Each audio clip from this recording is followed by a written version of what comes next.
በክርስቲያናዊ ጉዞ ውስጥ መጽሐፍ ቅዱስ የማይኮንን ሆኖ ሳለ የጥፋተኝነት ስሜት ተሰምቶ ያውቃል። እግዚአብሔርን ትወዳለህ፣ እርሱን ማክበር ትፈልጋለህ። ነገር ግን በሆነ መንገድ እርሱን እያሳዘንከው እንደሆነ የሚሰማህ የማያቋርጥ ጫና ወይም ዝም ያለ የሀፍረት ስሜት አለ። የምትሸክመው የጥፋተኝነት ስሜት ከእግዚአብሔር የመጣ ባይሆንስ? ዛሬ ብዙ ክርስቲያኖች የጥፋተኝነት ስሜት የሚሰማቸው ነገር ግን እግዚአብሔር ኃጢአት ያላላቸውን 5 ነገሮችን እንነጋገራለን። ያ የጥፋተኝነት ስሜት ከየት እንደሚመጣ፣ መጽሐፍ ቅዱስ ምን እንደሚልና እግዚአብሔር ባዘጋጀልን ነፃነት ውስጥ እንዴት መመላለስ እንደምትችል እንመለከታለን።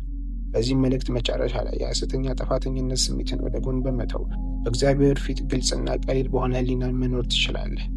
1. እረፍት መውሰድ። ብዙ አማኞች ዘወትር ካላገለገሉ፣ ካልጸለዩ፣ ካላነበቡ ወይም ውጤታማ ካልሆኑ የመታከት ወይም መንፈሳዊ ያለመሆን ስሜት ይሰማቸዋል። ነገር ግን እረፍትን የፈጠረው እግዚአብሔር ራሱ ነው። ዘፍጥረት 2:2 ላይ እግዚአብሔር በሰባተኛው ቀን እንዳረፈ ይነግረናል። ይህ የሆነው ስለ ደከመው ሳይሆን እረፍት ቅዱስ ስለሆነ ነው። ጠላት ውጤታማነትን ወደ ጫና በመለወጥ እረፍት ማለት አለመታዘዝ እንደሆነ ሊያሳምን ይሞክራል። መፍትሄው እረፍትን እንደ ደካማነት ሳይሆን እንደ መታዘዝ ማየት ነው። ኢየሱስ በማርቆስ 6:31 ላይ ብቻችሁን ወደ ምድረ በዳ ኑ፣ ጥቂት እረፉ ብሏል። ከእግዚአብሔር ጋር ስታርፍ ያለ አንተ የማያቋርጥ ጥረት እርሱ ዓለምን እንደሚደግፍ እያመንክ ነው። እረፍት ከእግዚአብሔር አያረቅም፣ ይልቁን እርሱን በግልጽ እንድትሰማ ያዘጋጃል። 2.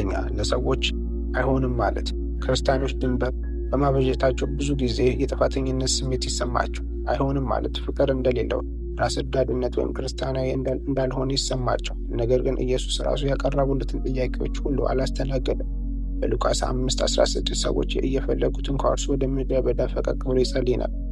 መፍትሄው መንፈሳዊ ድንበሮችን መማር ነው። ሰዎች አይሆንም ማለት ለሕይወት ለሆነው ለእግዚአብሔር መመሪያ አዎ ማለት ሊሆን ይችላል። የጠራው ሰውን ሁሉ ለማስደሰት ሳይሆን እግዚአብሔር ለመታዘዝ ነው። አስታውስ፣ ድንበር የሌለው ፍቅር ለድካምና መዛል እንጂ ለቅድስና አይዳርግህም። 3. ማዘን፣ መታከት ወይም በስሜት መላላት።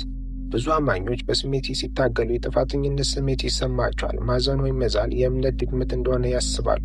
ነገር ግን መጽሐፍ ቅዱስ እምነት ሰብአዊ ስሜትን ያስቀራል ብሎ አያስተምርም። ዳዊት በመዝሙሩ ጮኋል፣ ኤልያስም በድካም ምክንያት ነፍሱን እንዲወስድ እግዚአብሔርን ለመነው። ኢየሱስም አልቀሰ። መፍትሄው ለእግዚአብሔር እውነተኛ መሆን ነው። በመዝሙር 62:8 ልባችሁን በፊቱ አፍስሱ፣ እግዚአብሔር መጠጊያችን ነው ይላል። ስሜትህ እግዚአብሔርን አያስፈራው። ደካማ መሆንህ እምነት የለህም ማለት ሳይሆን ሰው መሆንህና የእግዚአብሔር ኃይል እንደሚያስፈልግህ ያሳያል። 4. በመንፈሳዊ ሕይወት መድረስ ካለብኝ ቦታ አልደረስኩም ብሎ ማሰብ። ብዙ ክርስቲያኖች በቂ አልጸለይኩም፣ በቂ አላወቅኩም ወይም በጉዞ ወደፊት አልገፋውም በሚል የማያቋርጥ የጥፋተኝነት ስሜት ውስጥ ናቸው። ንጽጽር ለዚህ ስሜት ነዳጅ ይሆናል። ነገር ግን እግዚአብሔር አንተ ከሌላ ሰው ጉዞ ጋር አያነጻጽርህም። ፊልጵስዩስ 1:6 እግዚአብሔር የጀመረው እንደሚጨርስ ያረጋግጥልናል። ትኩረትህ በሂደት ላይ እንጂ ፍጹምነት ላይ አይሆን። እግዚአብሔር በወቅቶች ይሰራል፣ ግን እድገትም ጊዜ ይወስዳል። እርሱ አንተ ለራስህ ካለህ ትዕግስት ይልቅ እርሱ ለአንተ ያለው ትዕግስት ይበልጣል። ይህ በልብህ ያዝ። እግዚአብሔር በሂደት ላይ አያዝንም፣ ይልቁን በሂደት ውስጥ ከአንተ ጋር አለ። 5. በሕይወት መደሰት። አንዳንድ አማኞች በመሳቅ በትርፍ ጊዜ ማሳለፍ፣ በበረከቶች በመደሰት ዝም ብሎ በመዝናናት የጥፋተኝነት ስሜት ይሰማቸዋል። ደስታ መንፈሳዊ እንዳልሆነ ያስባሉ። ነገር ግን ደስታ የመንፈስ ቅዱስ ፍሬ ነው።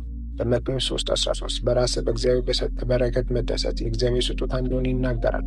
መፍትሄው ደስታን ያለምንም ኀፍረት መቀበል ነው። ጠላት ቅድስናን ከመከራ ጋር እንድታያይዘው ይፈልጋል። እግዚአብሔር ግን ከነፃነት ጋር ያያይዘዋል። እውነቱ ይሄ ነው። ደስታ እምነትን አይናጠብህ፣ ይልቁንም በጥሩ አምላክ ላይ ያለን እምነት ያንጸባርቃል። በስተመጨረሻም እረፍት ስንፍና አይደለም፣ መጽሐፍ ቅዱሳዊ ነው። ድንበር ማበጀት ራስ ወዳድነት አይደለም፣ ብልህነት ነው። ስሜቶች ኃጢአት አይደለም፣ ሰብአዊነት ናቸው። እድገት ጊዜ ይወስዳል፣ እግዚአብሔርም አይቸኩልብህም።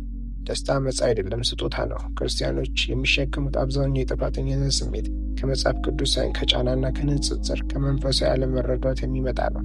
እግዚአብሔር የሚገስጸው ለማዳን እንጂ ለማሳፈር አይደለም።